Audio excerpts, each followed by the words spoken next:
We knew for many decades, many of the places we were working in Africa, the Middle East, in the 70s, 80s, 90s, last century, we knew that people were suffering from drought and floods and all these things. But it was sort of sporadic. It was normal from time to time.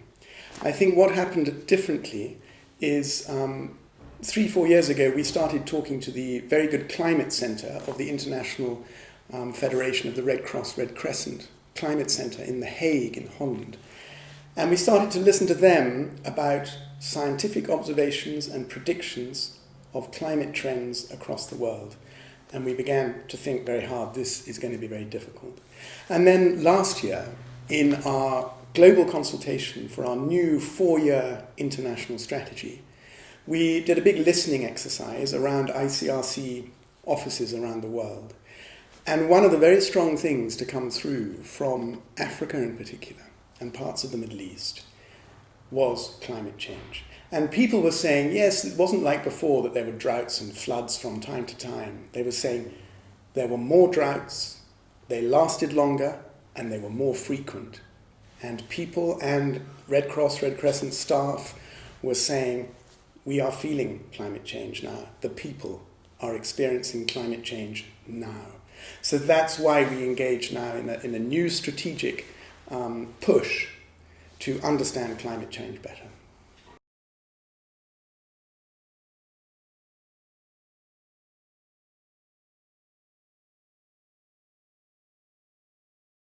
I mean, the ICRC president deliberately prioritized the Sahel at the beginning of this year, 2019, because of the spreading of conflict across the Sahel in the last couple of years, and also because climate change was playing a big part.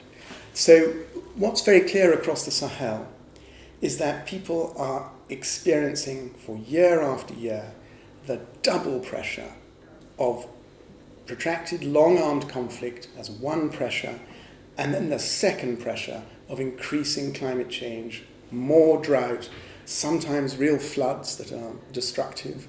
And this double pressure is very serious for people.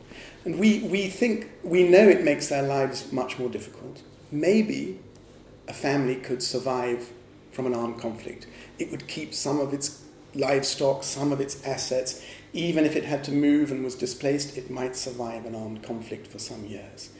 But if it has major climate change on top of that, then more animals will die, the livelihood becomes impossible, and the combination of conflict and climate together can be devastating for many families.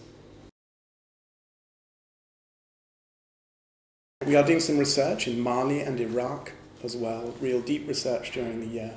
And then we will come up with clearer policies, what we need to do differently at the ICRC if we are going to accompany people that are suffering from war and climate.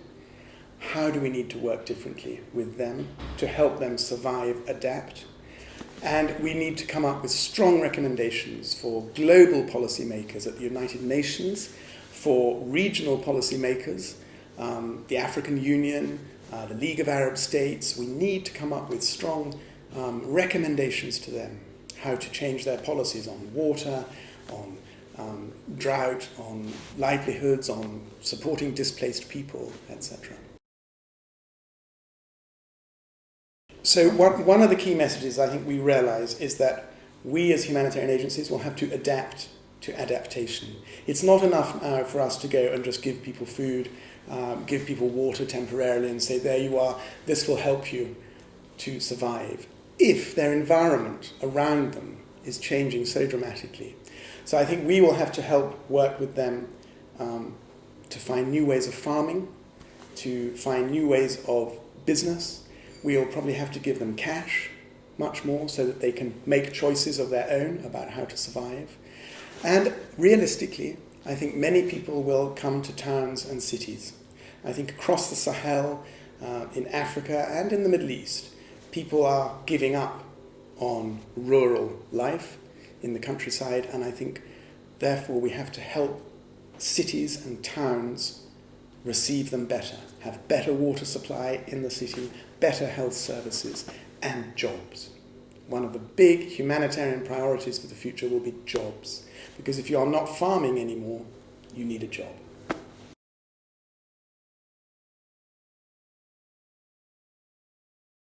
I think one of the key messages that came from our roundtable with regional Middle East experts yesterday was that on water, and everybody in this region talks about water very quickly when you talk about climate, on water, a lot of people felt that there is enough water in this region. It's decreasing, but there is still enough.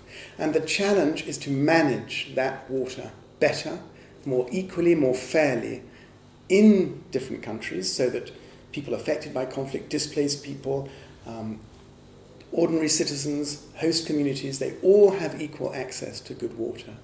And they also felt strongly yesterday in the meeting that that should be across borders as well. And there is quite good cooperation in the Middle East around water and national boundaries. And that is a big challenge too. If you're going to manage water well in the Middle East, that means managing it with your neighbouring states.